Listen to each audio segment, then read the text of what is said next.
It's finally here, the first ever playoff series in the history of the Seattle Kraken, as they'll take on the Colorado Avalanche. Because of course it is. After I followed the Avalanche as my favorite team for nearly a decade through some tough seasons and frustratingly short playoff runs, it's the year that my city finally gets a team that I can go all in on and follow, that they decide to win the Stanley Cup. And now, when my new favorite team finally makes the playoffs for the first time, I say finally, it's only the second season, but when they make the playoffs, their first series is, of course, against my ex-favorite team, who's also the defending champions. What's cracking, everybody, and welcome back for the preview of this, again, first ever playoff series for the Kraken, taking on the Avalanche, who it did take us a while to figure out was going to be the opponent of the Kraken. In fact, a almost full day after Seattle's season ended, but the Avalanche defeat the Predators in a makeup game thanks to a hat trick by Nathan MacKinnon to claim this spot against the Kraken. And I'm sure due in part to the fact that the Avalanche had to play that makeup game, this series will start on the 18th with the second game on the 20th, both of those in Colorado. Then the first playoff home game for the Kraken will come on Saturday the 22nd, another one on the 24th, and then the rest of the games again happening every other day, the rest of the way through the end of the month if needed. And real quick, it also does look like all these games will be available on ESPN or TBS, which I think means they should be available streaming wise on YouTube TV. I don't know for sure, but at least that's an option rather than Fubo if you don't have it, and should make it easier access for most people. Obviously, it would be nice if the regular season was also that way, but that's the NHL for you. Now, it does have to be said right off the bat that this is a series for the Kraken against the Avalanche that not very many people are giving them much of a chance to win. Which in some respects I suppose is fair. The Avalanche are, after all, the defending champs and still certainly have the advantage when it comes to star power with MacKinnon, Makar, and plenty of other guys that have outscored any Kraken player this season. But this is also kind of a similar story to what we saw at the beginning of the regular season, where once again, not many people gave the Kraken much of a chance to even sniff the playoffs, much less make them. In the spirit of honesty, myself included. And I suppose if we had to be honest, well, I do think the Kraken will do better in this series than most people seem to. If I had to bet on it, I would say the Avs probably win this one in 6 or 7. But still, the Kraken could definitely surprise people just like they did in the regular season. I mean, for one, this is the NHL playoffs where anything can happen, as we've seen over the last few years. It's not like this is the NBA where they throw pretty much every team, it seems like, into the playoffs, and then you already know who the final four are going to be. And in that vein, it seems like more often than not, at least one of the wildcard teams completes the upset and makes it out of the first round. If that happens this year, honestly, I do believe the Kraken are the best of the 4 wildcard teams, and the Avalanche, as much as I like them, they do kind of look like the shakiest of the 4 division winners. A couple of the biggest reasons for that being that, for one thing, while they are the defending champs, there was a lot of turnover in the offseason for this team even coming into the year, and then again, there was the plague of injuries that they've dealt with all season long, and still are dealing with going into the playoffs, where they're not going to have Landeskog, and Makar still seems questionable at this point for the start of the playoffs at the very least. Now, that having been said, the Kraken themselves aren't coming into this perfectly healthy either, as, well, actually their part in that Avalanche turnover in the offseason in Andrei Burakovsky, we already know is going to miss at least the start of this first series, and honestly, based on how his recovery is going so far, I'm pretty skeptical that he's going to play at all in this first series, and honestly, the rest of the playoffs is even questionable if the Kraken do make it out of the first round. So, once again, I'm not going to deny that the Avalanche are the favorites going into this series, and deservedly so,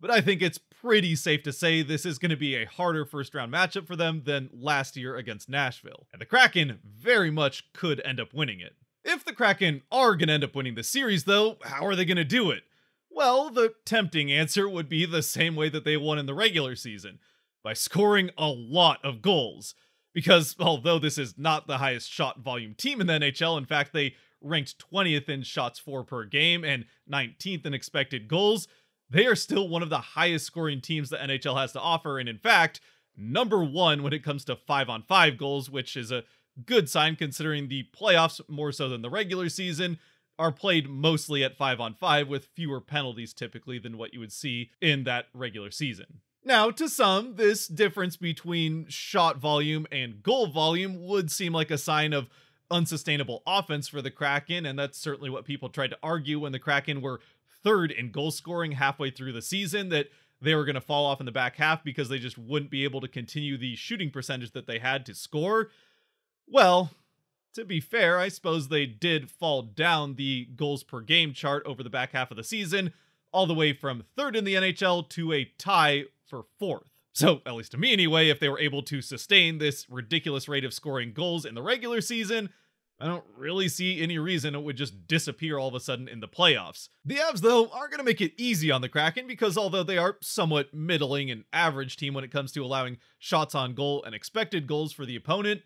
they have been pretty good, not great, but pretty good at limiting scoring. I do, however, think that there might be a little bit of a window here offensively for the Kraken because it just so happens that the side that they like to take shots from offensively, in spite of McCann's best efforts to lean it towards the other side, is that right side of the offensive end, or left side from a defensive team's perspective. And it just so happens to be the same side that the Avalanche tend to allow a few more shots from, which I tried to show by overlapping and doing some opacity here with the Avalanche defensive zone shot chart and the Kraken offensive zone one.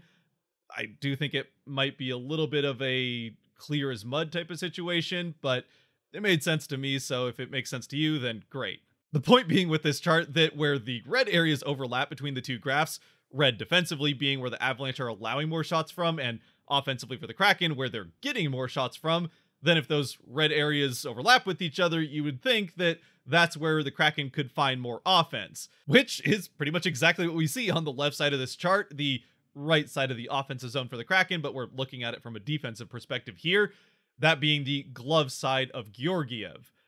Obviously, then, any purple areas where there's a mismatch of strength and weaknesses, specifically in the high slot here, where the Kraken have gotten a high amount of their shot volume, more than the average team in the NHL, but also is an area that the Avalanche have been pretty good at limiting shots from, so that will be an interesting place to watch as well. And fortunately for the Kraken, it also just so happens that when it comes to where they've been better than the average team at putting pucks in from, as well as where Georgiev has been allowing more shots in past him from,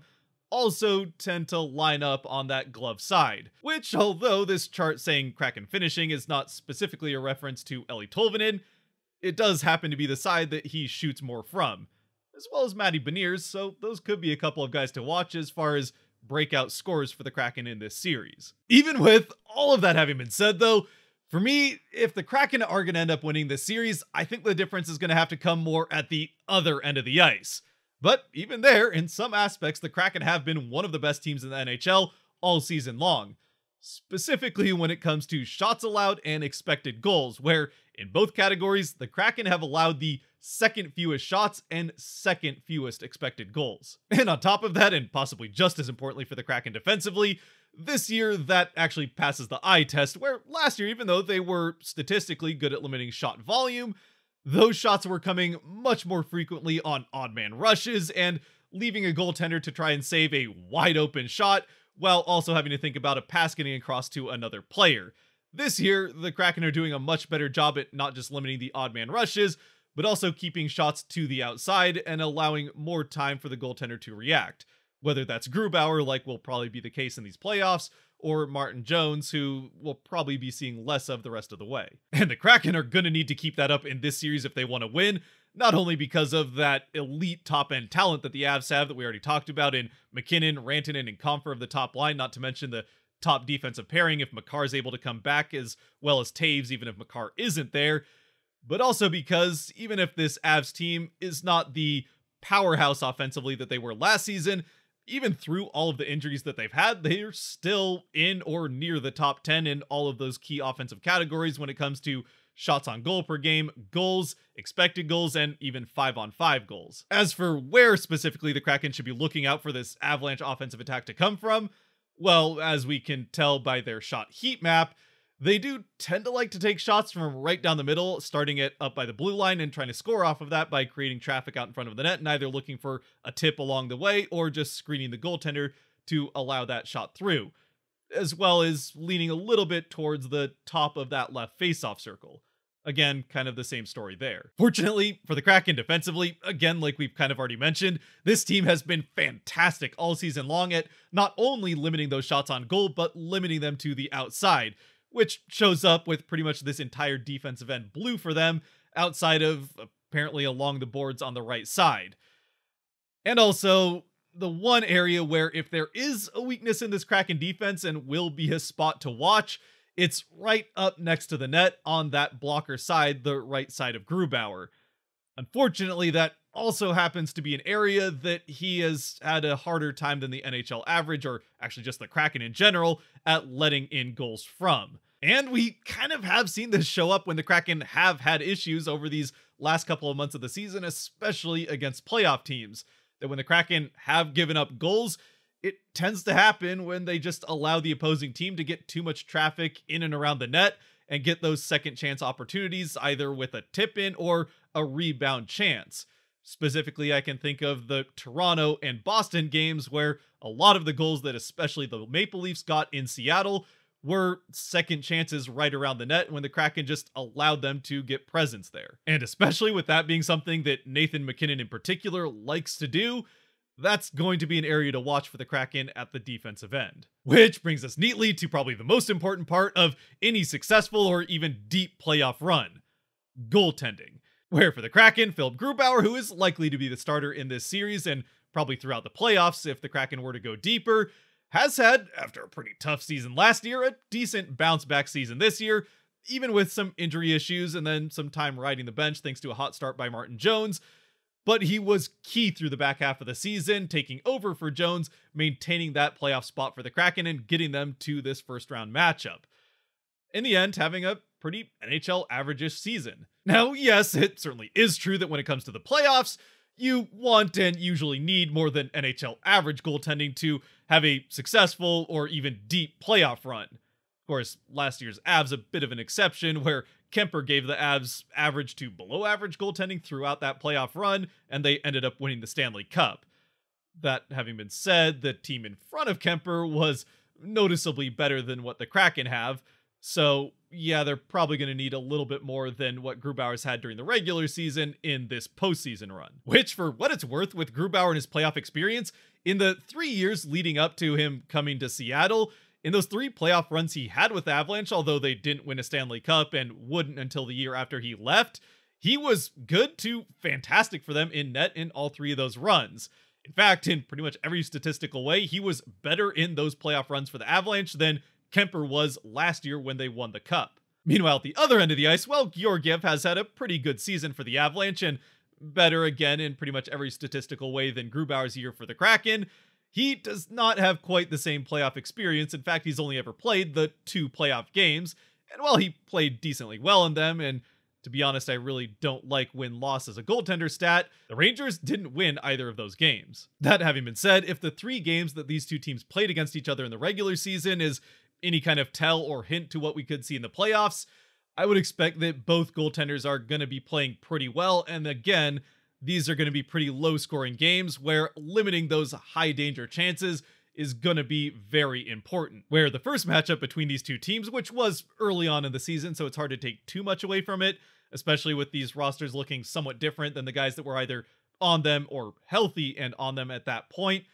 was a 3-2 Kraken win in regulation in Colorado, a game where Georgiev, although he got the loss, did play pretty well, stopping 35 of 38 Kraken shots. Meanwhile, the Kraken really limited the Avalanche offensively, only allowing 20 shots on goal, which Grubauer stopped 19 of the 17 that he faced before leaving with an injury. Then, much later in the season, towards the end of January, the Avalanche came into Seattle and defeated the Kraken 2-1 in the shootout, which was pretty much a goaltender duel from start to finish between Grubauer and Pavel Francouz, who had probably his best game for the Avalanche all season, both of them stopping 26 of 27 shots.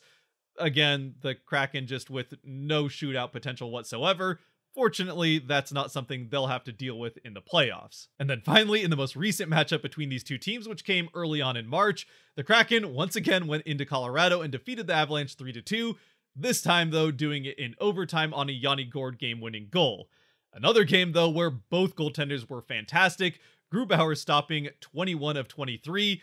and the Kraken massively outshooting the Avalanche for a second time in the Mile High City. And personally, I'd be totally okay with this trend that the two teams set in the regular season continuing on into the postseason, because if you hadn't noticed, the road team won all 3 of the regular season games, and since the Kraken will play more games on the road,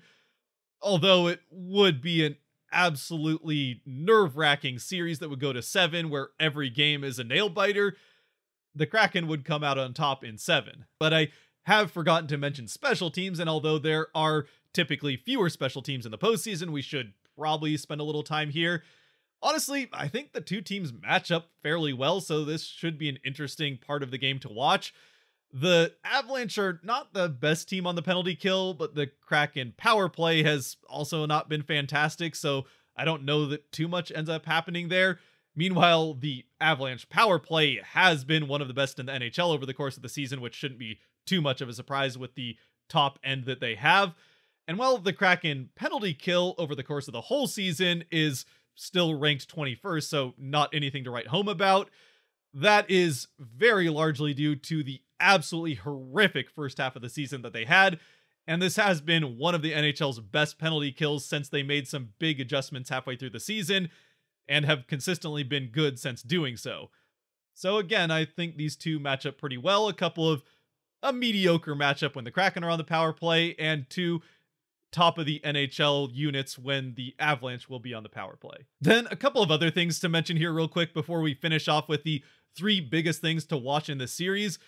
First would be, we've talked about all season with the Kraken how they're terrible in the faceoff circle, and that could end up hurting them in the playoffs.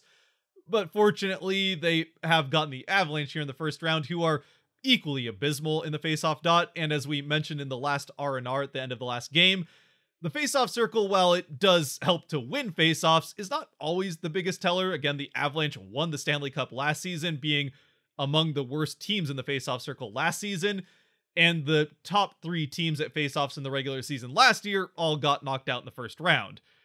So between the fact that neither of these teams can win a faceoff to save their lives, and the fact that it doesn't always depict a winner in the playoffs, I don't think that's necessarily a huge thing to worry about going into this series. And then when it comes to the physical aspect of the game, well, I do think that this will ramp up for both teams going into the playoffs, as it does for pretty much everyone. Neither one of these teams have been particularly high-hitting teams over the course of the season. The Kraken are a bit on the smaller end, and the Avalanche also like to play a more north-south game. So as far as playoff series go, I don't know that this is going to be terribly physical, but for Kraken fans who have pretty much just seen regular season hockey up till this point, if you haven't seen much playoffs, it is going to look different and more physical than we're used to. And finally, I thought I'd throw this in there because I found it somewhat interesting that although both of these teams, as we've already mentioned, have been pretty good in the defensive end at limiting shots to the outside and far away from the goal, both of them are also towards the bottom of the league in blocked shots, which is kind of weird, but I don't know, maybe that's something to watch as well. In the end then, the 3 biggest things to watch for in this series, to me anyway, are 1, whether or not the Avalanche can slow down the Kraken or stop them from doing their fast transition and scoring on the rush thing that they've done all season to get them to those high goal totals that they've had.